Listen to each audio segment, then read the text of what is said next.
Northwest Minority Suppliers Council, the Tacoma Pierce County Black Collective, Washington State African American Cannabis Association, the State Democratic Party, and many other organizations. On behalf of WENA, we come to you today to really sound an alarm. WENA's research has found that in 2003, the Washington State Supreme Court ruled that race-cognizant affirmative action for people of color is permissible in Washington State. But for the last 18 years, Washington State has refused to obey this law, thereby denying many BIPOC residents a college education, a public job, and nearly $3.5 billion in public contracts, according to the Office of Minority and Women Business Enterprise. Our proposal is really a simple solution, which does not require repealing I-200. Number one, for the governor to issue an executive order rescinding the race and gender neutral Governor's Directive 9801, and two, issue a new directive implementing race and gender conscious affirmative action based on the 2003 Washington State Supreme Court ruling and parents involved in community schools versus the Seattle School District. And you need to know, on September 2nd, after 5 months of meetings, the governor's staff confirmed that Governor Inslee would be deciding on this proposal by mid-October 2021. Unfortunately, Governor Inslee failed to announce a decision by mid-October and still remains silent on this issue to this very day. That's why we're requesting a meeting with the governor. WENA stands ready to work with Governor Inslee, the legislature, and if necessary, the courts, to finally right this 20-year historical wrong and bring race and gender conscious affirmative action back to Washington State. We're honored today to welcome two members of the King County Council who have already taken action on this issue. King County Council Chair Claudia Balducci and King County Council Member Girmay Zahilay, they have rearranged their council schedules today to join us because this issue so deeply impacts King County, our state's largest and most populous county. Chair Balducci. Thank you so much. It's such an honor to meet you, Ms. Thomas. We haven't met before. My name is Claudia Balducci. I'm the chair of the King County Council. I also represent District 6, which includes Bellevue, Kirkland, Redmond, other parts of East King County. I'm going to leave a little bit of this talk about the motion that we adopted to the next speaker because he was the sponsor, but I will say this. We know at King County that race neutral policies around contracting have led to racially disparate outcomes. We had an audit by our auditor that found that we over contracted with white contractors, white-led contractors, and under contracted with contractors led by people of color.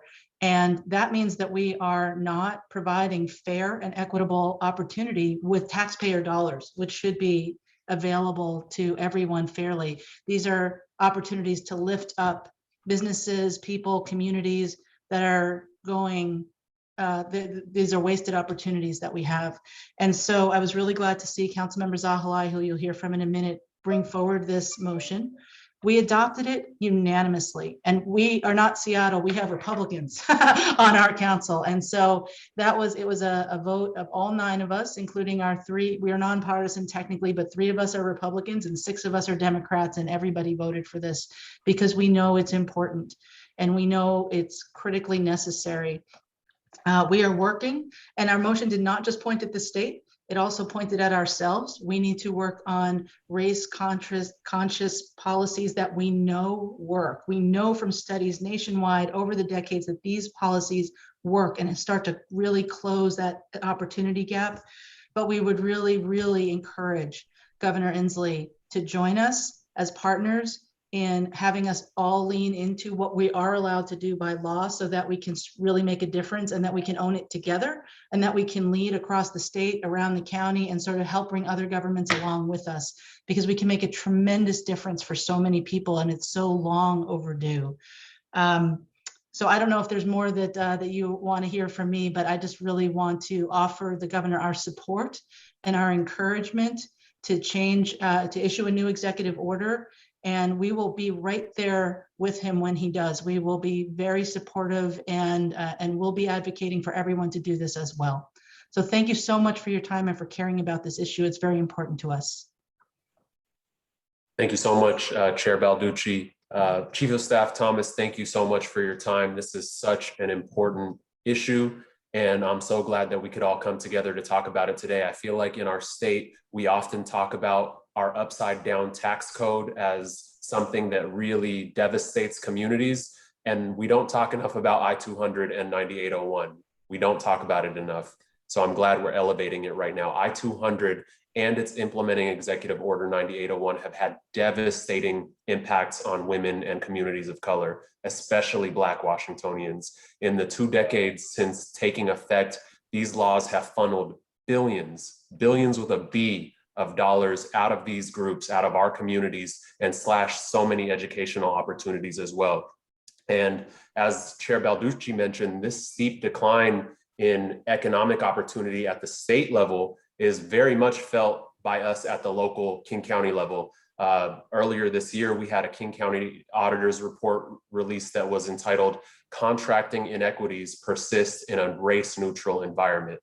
And that's what these executive orders and what I-200 do. They create this race-neutral environment that trickles down and limits opportunities for our communities, even at the King County level. And that's why we introduced our motion a few weeks ago that seeks to restore race and gender conscious practices in Washington and in King County. And our motion, as Chair Balducci mentioned, passed unanimously.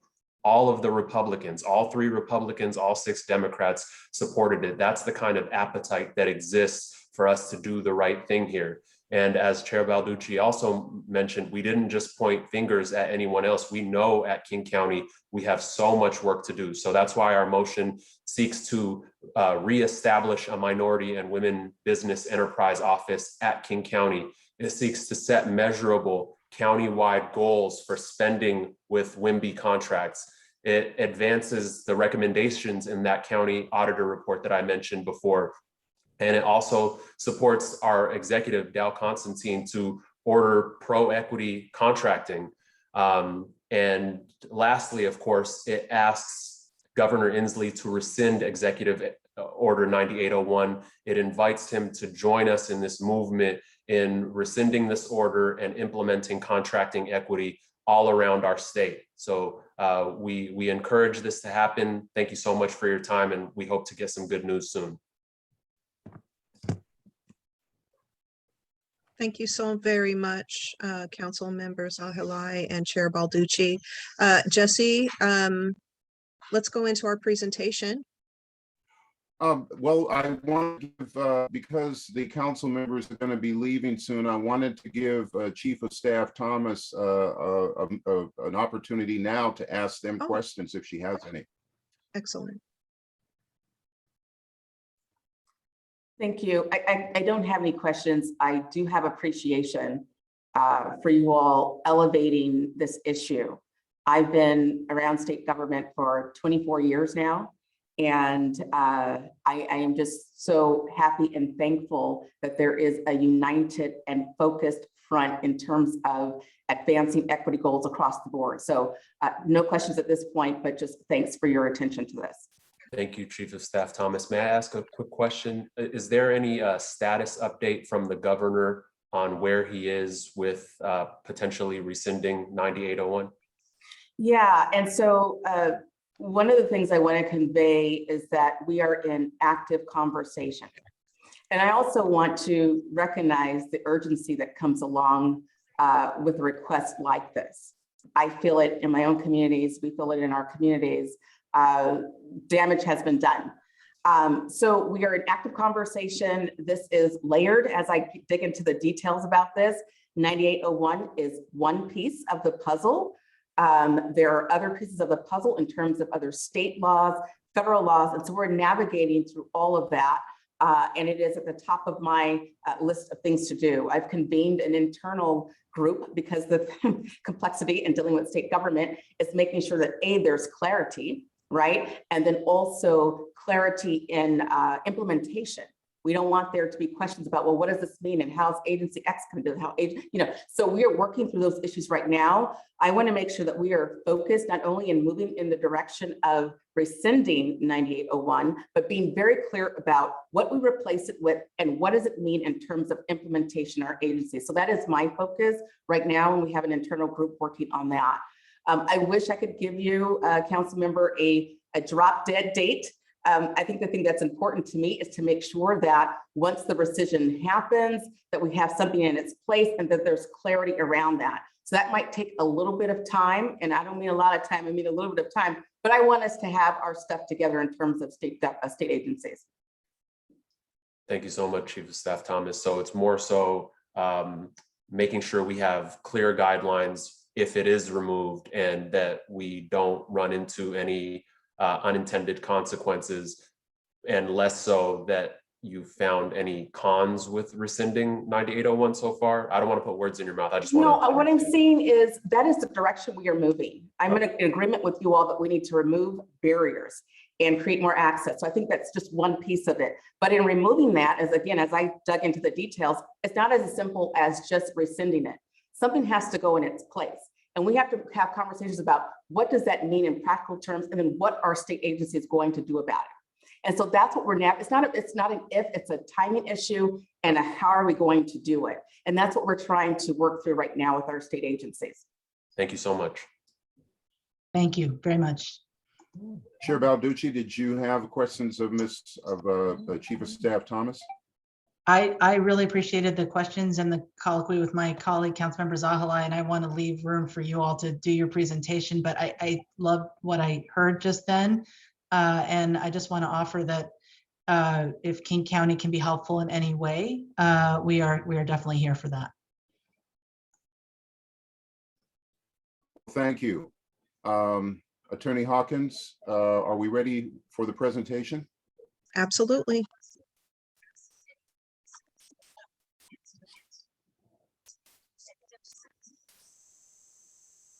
Okay, so hopefully everybody can see the screen. I think this presentation really speaks for itself. The only thing that I'm excited about, and I didn't get excited until like 2 or 3 minutes ago, is that I am confident that it addresses a lot of the complexities that the governor's office may be grappling with in terms of what we can replace 9801 with. And so let's get started. We can go to the first slide. And I need to ask people to let us complete the presentation before you have questions, but you may want to grab a pen or whatever device you use to take notes. And we will hopefully get through this very quickly to leave time for Chief of Staff Thomas to ask any questions or to offer any more information.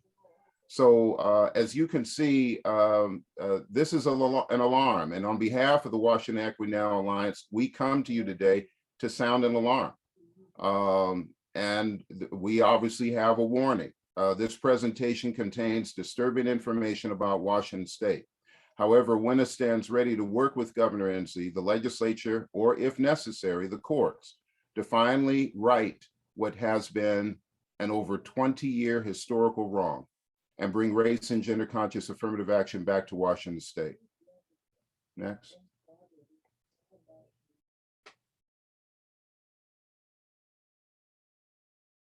This is where it all started. And that was in 1998 on the ballot, I-200.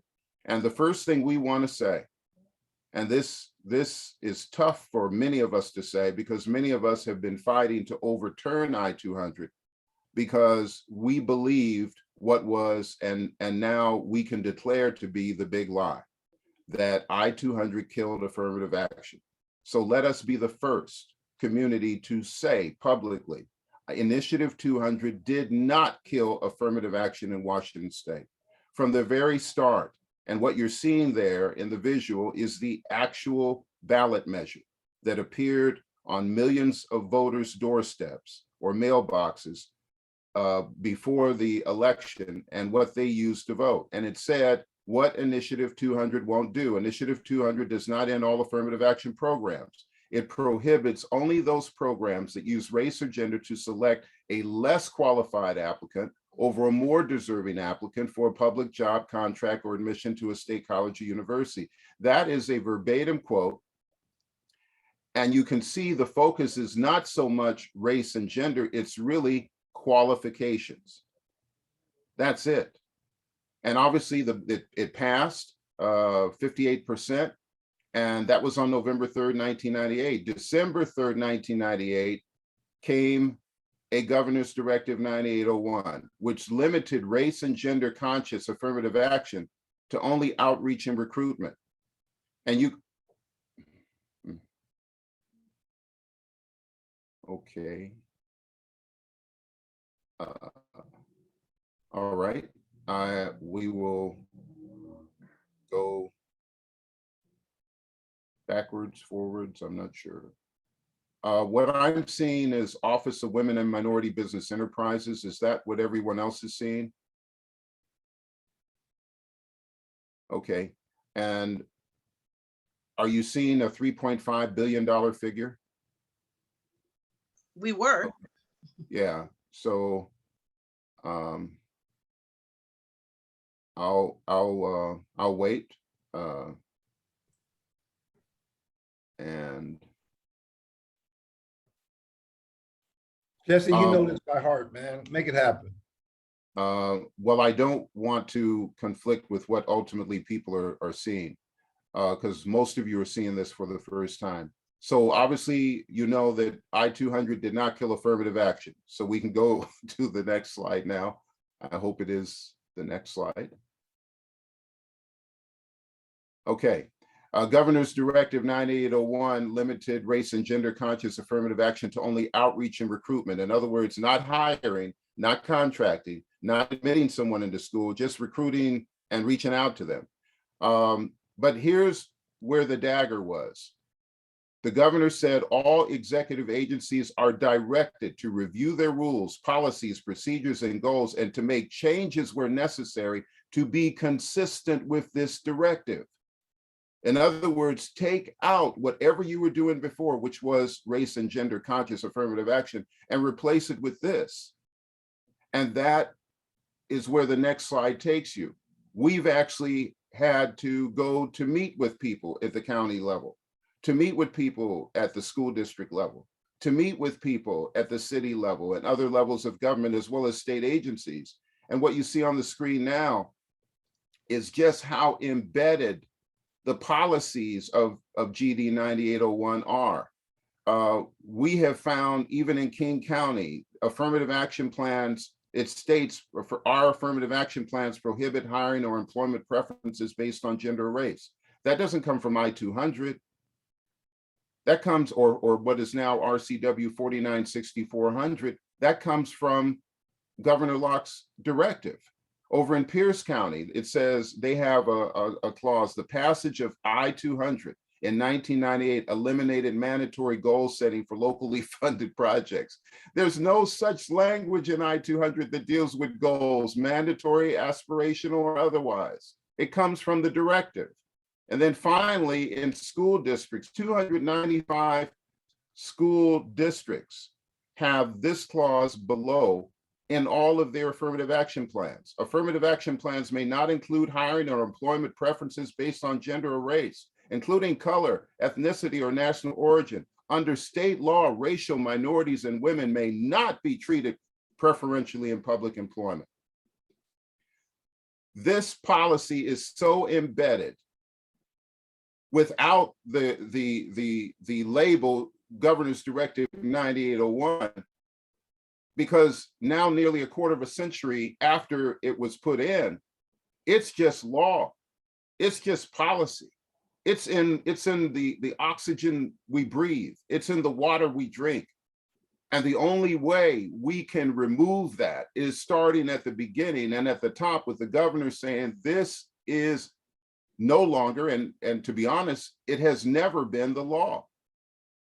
And that's why we're focused so much on 9801, because that's going to take time, Chief of Staff Thomas, to root out, to train people on a new policy, to educate them on a new policy. Over 200 cities, over 39 counties, over 295 school districts are obediently implementing this policy every time we blink. Next slide.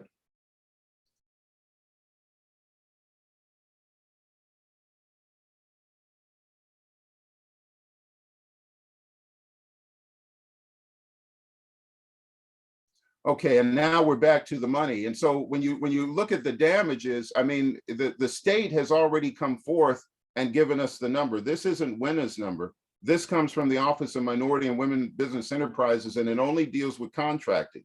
It doesn't deal with employment. It doesn't deal with college education. And they've estimated that small women and minority-owned businesses have lost an estimated $3.5 billion in job-generating contracting opportunities. That's over the 20 plus years that this policy has been implemented.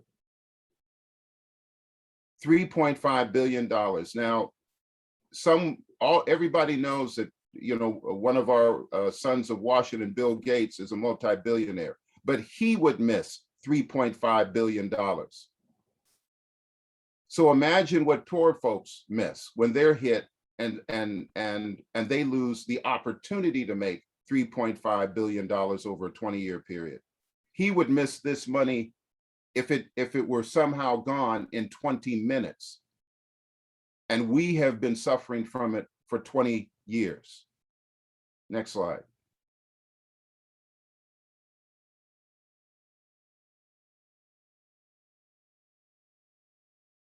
But in every story, there's a cavalry that comes to the rescue. And in this story, that cavalry are the 9 justices of the Washington State Supreme Court that took a certified question. What does I-200 mean? And in 2003, they told the world that it did not kill affirmative action. As a matter of fact, race-cognizant, race-conscious affirmative action is still permissible in Washington State. That was in 2003. And we're sitting up here 18 years later, having done nothing to obey and implement that law. Next slide.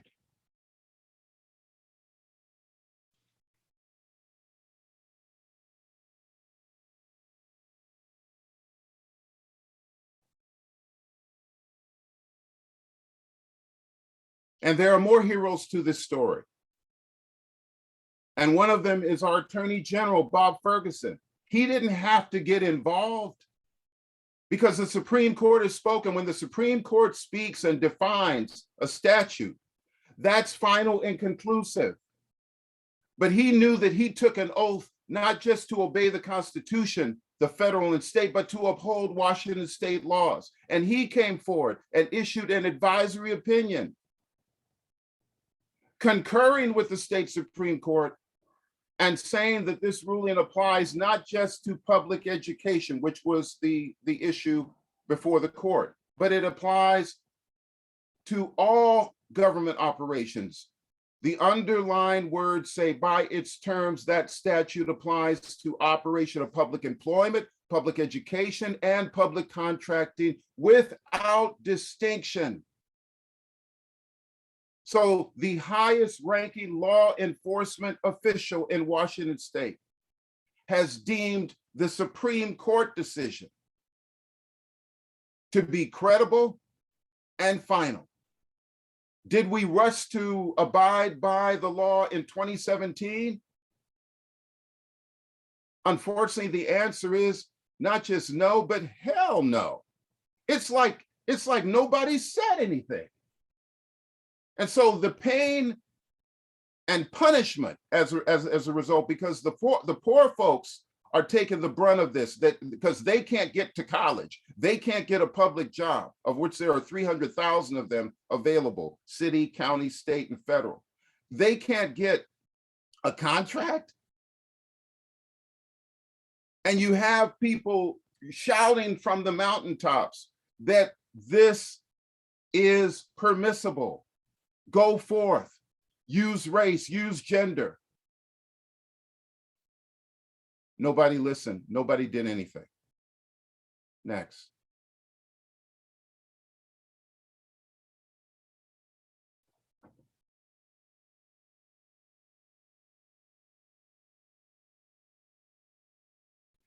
If that wasn't enough, you have the United States Supreme Court speaking.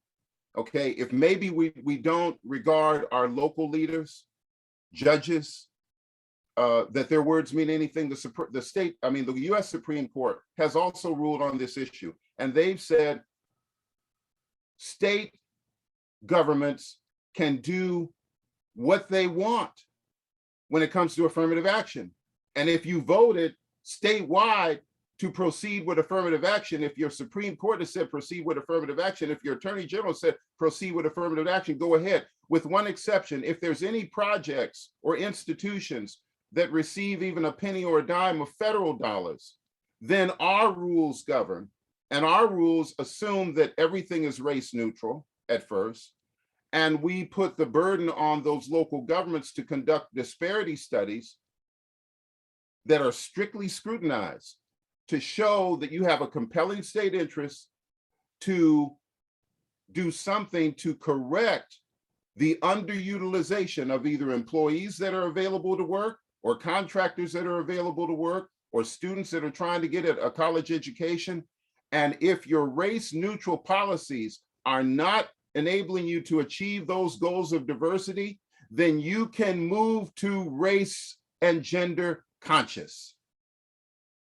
Have we done that? In some instances with the Department of Transportation, they have done disparity studies. The Office of Women and Minority Businesses have done disparity studies, and disparity studies have become a new industry. But the failing of our state is that we have not used those disparity studies to move to race and gender conscious, which our state law allows. So this is not complex. You can move to the next slide, please. This is not complex. There's really two kinds of affirmative action. There's the state affirmative action, and that's what's being interfered with by GD 9801. We get that out of the way. What do we replace it with? It's already, the real law is already waiting. The good news about I-200 is that it never struck these state affirmative action laws. They are still in place. RCW 4974, affirmative action is still there. Race and gender conscious is still there. When we remove the impediment, then traffic can move forward. Then progress can move forward. That's what the King County Council, who you see now, understood. Their lawyers basically said, you know, we should encourage the governor to act, but we got to point fingers at ourselves. We can act too. We can move forward. That's been the opportunity for 18 years. And so we thank King County for moving forward, but they weren't the only local government that supported this effort. In case you hadn't heard, the Seattle City Council has also concurred. They sent a joint letter to Governor Inslee urging him to do it for a different reason. They said their staffs, their administrators are in total chaos and confusion when it comes to administering affirmative action, particularly where contracting and hiring is concerned. Because on one hand, we got a governor's directive that's still out there saying you cannot use race and gender. But on the other hand, we have a Washington State Supreme Court decision that says we can. We have an AG that says we can. So what do? We don't want to get sued as a city. So what do? So their letter urges the governor to act not for just the issue of justice, but for the issue of management and implementation and consistency in public policy. Right now, when it comes to equity Washington State's house is an absolute mess. And we at WENA are offering our services to help clean it up. Final slide. I'm sorry. This says it all.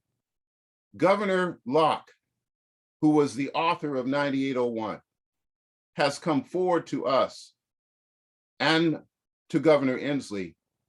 These are his words. Subsequent interpretations of I-200 have limited the scope of the initiative, justifying a new directive by Governor Inslee. When this man speaks, you're hearing from really three people. You're hearing from a former governor, you're hearing from a former King County executive, you're hearing from a former secretary of the Department of Commerce, you're hearing from the former ambassador to China. Do you think he would say, get rid of what I did before, if he thought it wasn't going to help his home state? He's willing to sacrifice what the policy he put his name on so that we can move forward. And we're still sitting here in neutral, race and gender neutral. So here are our recommendations.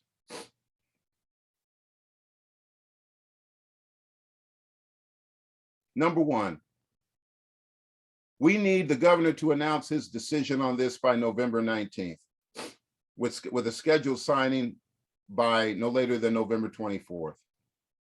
Number two, when that signing occurs, yes, we need to rescind and replace Governor's Directive 9801 with an executive order officially declaring Washington a race and gender conscious affirmative action state in accordance with the Washington State Supreme Court's 2003 ruling and federal law.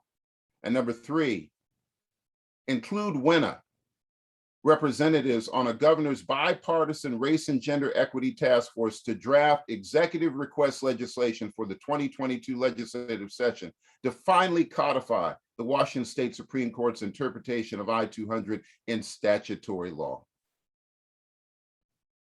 That's all we're asking. And what pains me is that after 23 years of doing nothing to follow the Supreme Court's law, we're still delaying until the calendar is going to turn into another year. The irony is that 2022 will mark 50 years of equity in Washington State, because it was in August 20th of 1972 that Republican Governor Dan Evans signed an executive order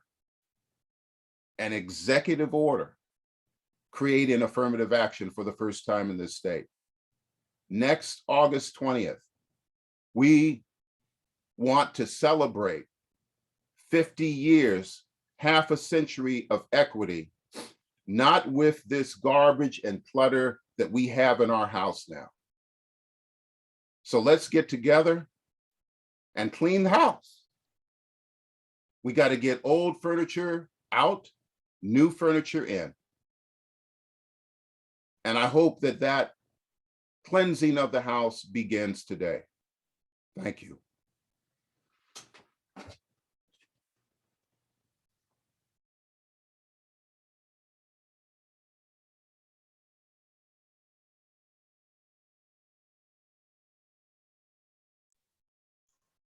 Thank you so very much, Jesse, for that powerful, powerful presentation. Next on our agenda, and I do realize that we're going over, and perhaps you could spare a few more minutes to ask any questions that you might have, and to maybe open it up for some discussion. I don't know if there are people that are here. Maybe you could take a couple of questions, but I really truly hope that this presents to you the urgency that this issue presents. And many of us, myself included, I was in college when Initiative 200 passed and when 9801 was signed. And I think it vastly changed the dynamic within the institutions of higher learning, and it certainly had an impact on many, many people who lost their livelihoods, who lost more than we could ever express in this call.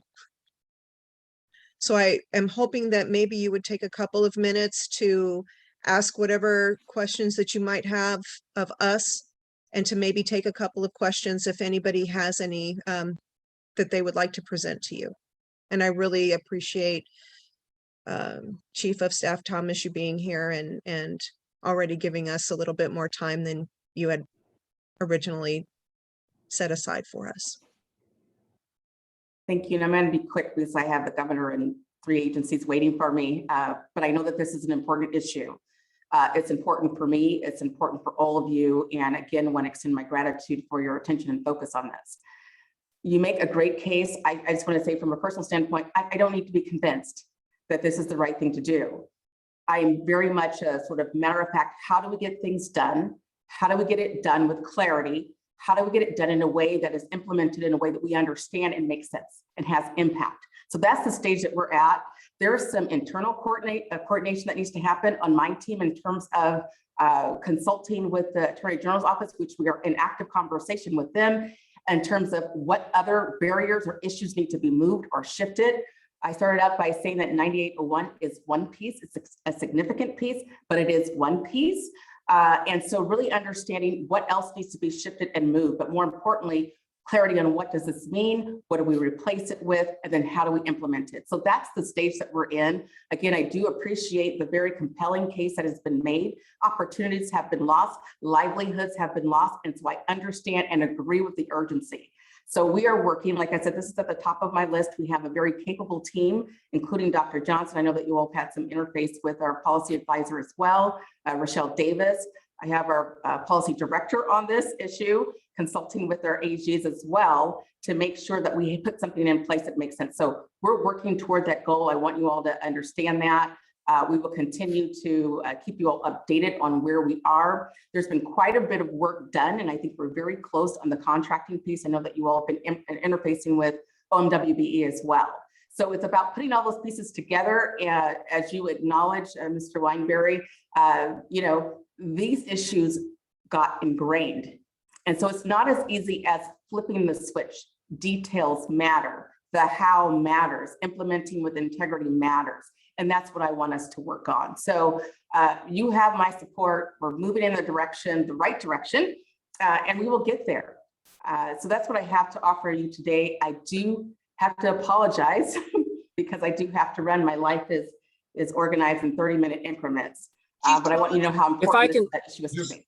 If I can just jump in real quickly. Yes, my name's sure. Tom Ahern. I'm chair of the region's NAACP region's Legal Redress Committee. And this idea of, you know, having to figure out what we're going to replace it with, 9801 is an illegal roadblock today. You don't need to figure out what to replace it with. You remove illegal roadblocks now. And as the slide presentation Jesse went through makes clear, the Supreme Court's ruling, AG Ferguson's decision,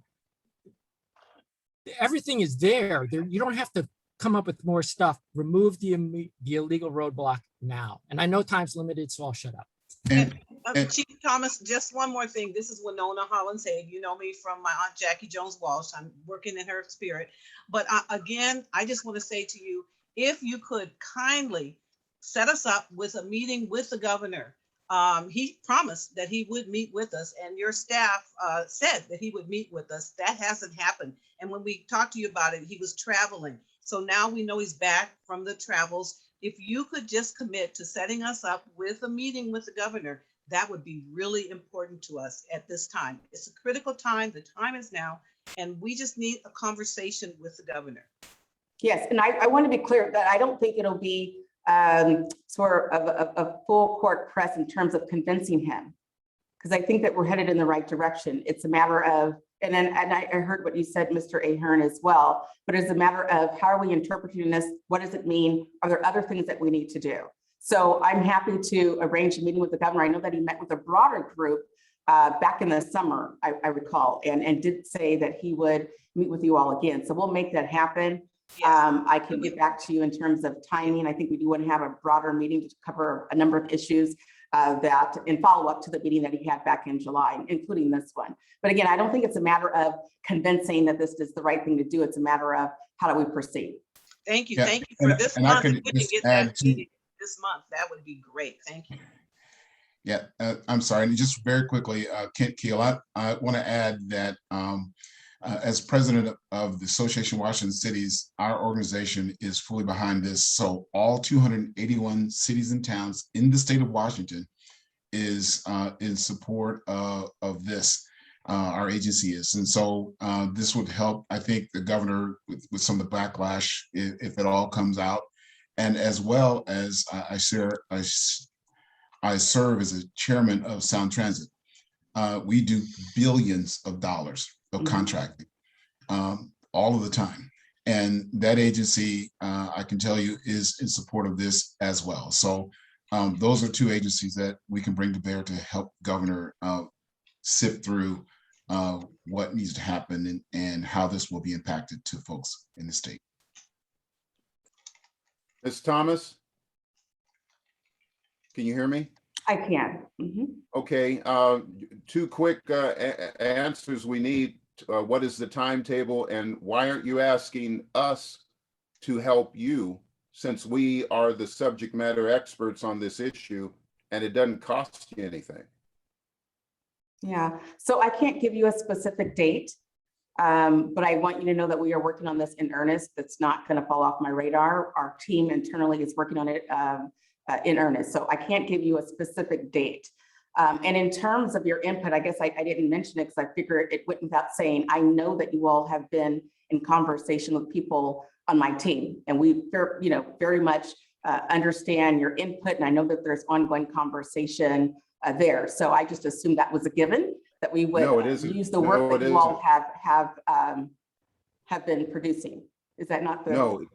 Have you not been working with our team? I'm sorry. No, we need to correct this right now. We have had consistent communication with Dr. Karen Johnson, your director of the Office of Equity. We have had sporadic at best and certainly misleading and misrepresentation communication with your policy staff. We would be okay not having any further communication with your policy, with certain policy staff members who have stood in the way and misrepresented our viewpoint. One of the reasons we had to give you this presentation is because our viewpoint has been misrepresented to the extent of saying getting rid of 9801 would have no effect. We never said that. We're saying the exact opposite. And so if this is the time for us to repair those lines of communication, I hope you can help us do so. And last question, do you think there will be action taken by the governor either to decide what he's going to do or to do it before within the calendar year of 2021? I think that's a reasonable goal. And again, I can't give you, listen, I understand the urgency. I really do. I'm with you. I understand that. I will go back to my team.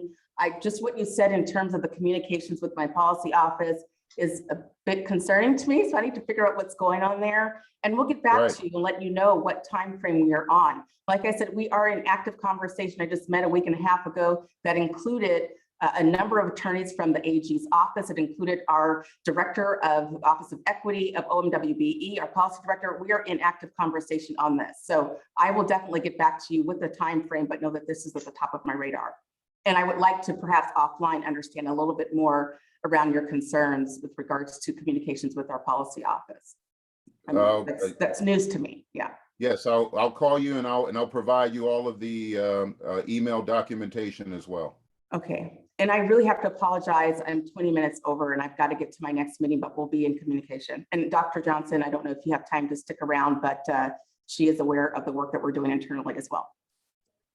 Really I think you appreciate have your time. somebody from your alma mater that wants to say hello to you.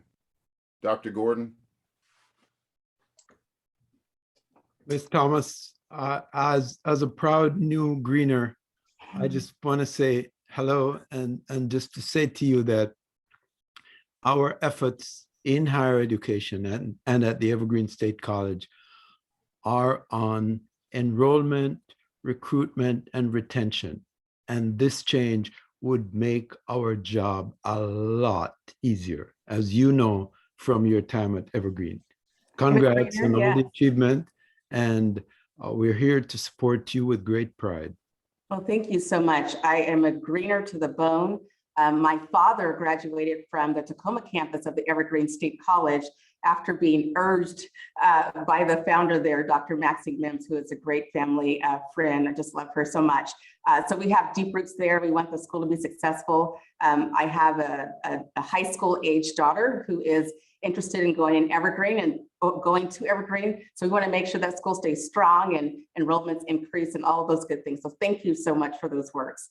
Thank you so much. You'd be pleased to know that we unveiled a bust honoring Dr. Mims yesterday at the Excellent. Excellent. She is wonderful. Excellent. I do have to run. I am so sorry. I am very late to another meeting. Thank you so much for your time. Thank you. Thank Chief you. of Staff Thomas. Thank you.